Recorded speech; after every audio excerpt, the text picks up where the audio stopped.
magsama-sama nating lahat sa pagtutulong-tulong natin, sa pag-ambag-ambag natin para po ito'y masa katuparan.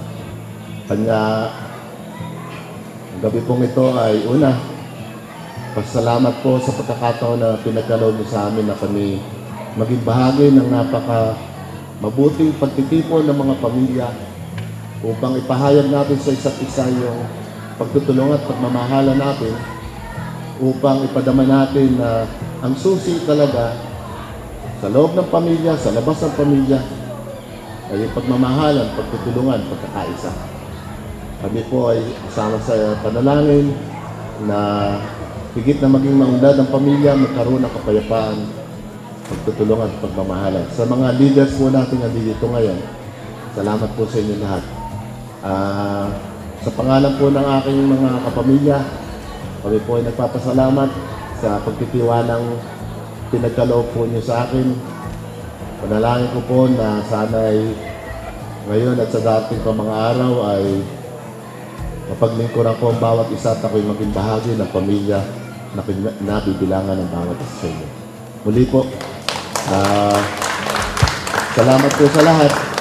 Sa mga kaibigan po natin na noon, ngayon, at alam kong hanggang sa huling sandali ay matapat na kaibigan. Salamat po sa inyong pangunawa. Salamat po sa inyong pagmamahal.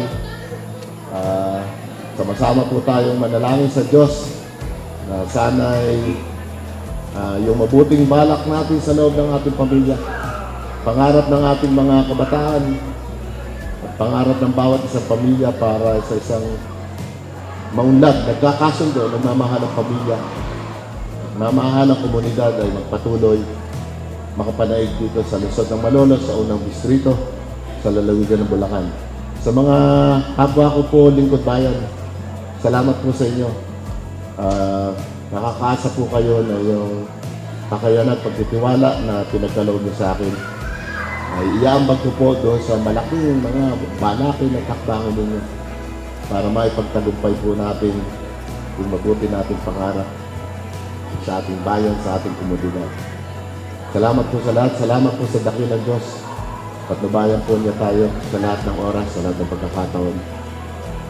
Ligayang Pasko at maligong bagong taon po sa lahat.